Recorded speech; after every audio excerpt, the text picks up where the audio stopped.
Hello student.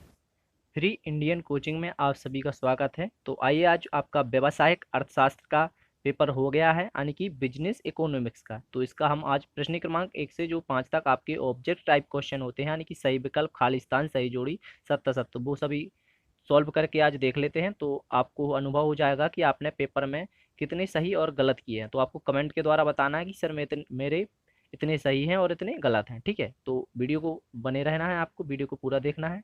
तो प्रश्न क्रमांक 1 है जो इसमें सही विकल्प पूछे गए थे। तो फर्स्ट था आपका, समष्टि अर्थशास्त्र में ध्यान नहीं दिया जाता है।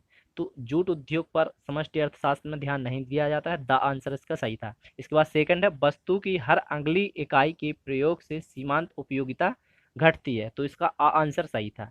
इसके बाद है, तटस्थता वक्र विश्लेषण में दो वस्तुओं के बीच विनिमय का अनुपात दर्शाती है। तो इसका आपका द आंसर सही होगा। ठीक है, आ होगा, सॉरी, आ आंसर आने की कीमत रेखा। तो इसका आ आंसर होगा आपका कीमत रेखा। ठीक है, इसके बाद है, निम्नांकित में से कौन सी वस्तु पूरक वस्तु है। तो इसका जो सा आंसर है ना, चावल तथा गेहूं, वही आंसर इसका सही है। इसके बाद आपका जो पांचवा है, मांग में विस्तार का कारण है। तो इसका आंसर आपका सा नंबर का होगा। ठीक है, सा नंबर का आप देख सकते हो, स्थानांतरण वस्तु की कीमत ऊंची हो जाना। तो इसका सा आंसर सही था। और जो इंग्लिश मीडियम वालों के लिए था, तो वो आप हिंदी के अनुसार आप लगा सकते हो, जो कि इंग्लिश में दिया हुआ है। तो इसके बाद हम प्रश्न क्रमांक सेकंड को देखते हैं, जिसमें आपके खालिस्तान पूछे गए थे। ठीक है, तो इसमें फर्स्ट है, उत्पादन के साधन खालिस्तान होते हैं। तो इसमें 5 हैं, 5 इसका आंसर सही है।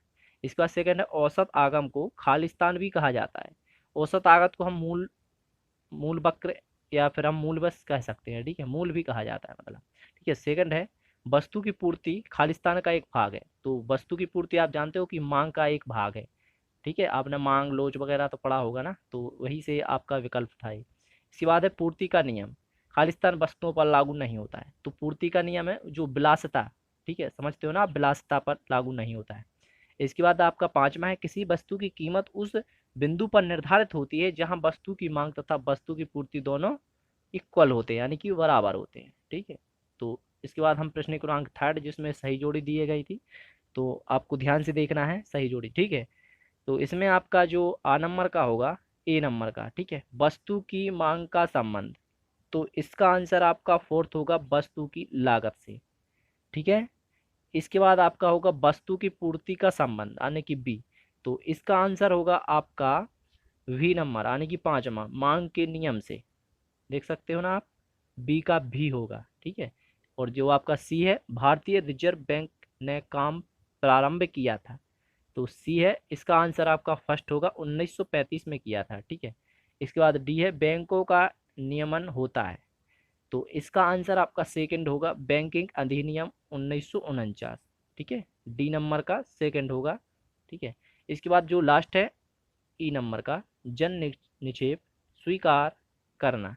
तो इसका आंसर आपका थर्ड, व्यापारिक बैंक होगा। ठीक है, तो इसके बाद हम नेक्स्ट क्वेश्चन देखते हैं। तो आपका जो फोर्थ क्वेश्चन है, तो इसमें सत्य सत्य पूछे गए थे। तो आपका जो फर्स्ट है, जनसंख्या वृद्धि का प्रति व्यक्ति आय पर कोई प्रभाव नहीं पड़ता। यार सरासर असत्य कथन लिखा हुआ है ना, जनसंख्या वृद्धि हुई है तो अपने आय पर भी प्रभाव पड़ा है ना, तो यह असत्य कथन है। ठीक है, इसके बाद सेकंड है, कुल पूर्ति को शुद्ध राजकीय उत्पाद भी कहते हैं। हाँ जी, सत्य है ये। इसके बाद थर्ड, फोर्थ, फिफ्थ, तीनों सत्य हैं। ठीक है, इसके बाद आप पांचवा प्रश्न क्रमांक देख सकते हैं, जिसमें एक शब्द या एक वाक्य में आंसर बताना है। तो इसमें आपका पहला है कि सरकारी बजट कौन प्रस्तुत करता है। तो वित्त मंत्री होते हैं अपने ना, जो देश की, वही आपका सरकारी बजट निर्धारित करते हैं। ठीक है, और सेकंड है, एक देश की मुद्रा का दूसरे देश की मुद्रा में व्यक्त मूल्य क्या कहलाता है। ठीक है, तो इसका आंसर आपको कमेंट के द्वारा बताना है। अब हम थर्ड देखते हैं, व्यापार संतुलन किसका अंग माना जाता है।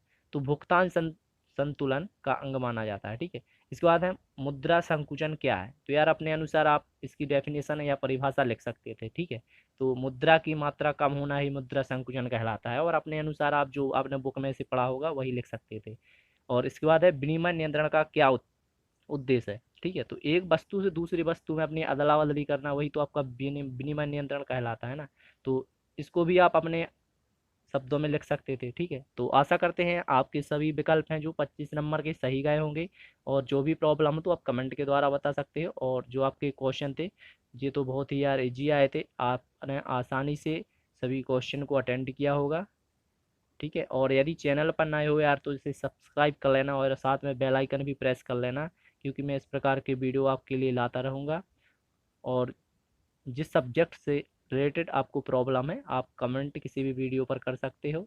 ठीक है, और यार इस वीडियो को आपको ज़्यादा से ज़्यादा अपने दोस्तों में शेयर कर देना है, क्योंकि यार जो आपका व्यवसाय अध्ययन है ना, तो इसके वीडियो आपको यूट्यूब पर बहुत ही कम मिलेंगे जो कि आपको सॉल्व बताते हैं। ठीक है, तो यार इसको सॉल्व कर दे, शेयर कर देना सभी को, ताकि सभी स्टूडेंट अपने पेपर देखे आए हैं ना जो जो सभी क्वेश्चनों को सॉल्व कर पाएँ और अपने आंसर का उचित मार्क्स दे पाएँ। ठीक है, तो आशा करते हैं आप वीडियो को शेयर करोगे। धन्यवाद।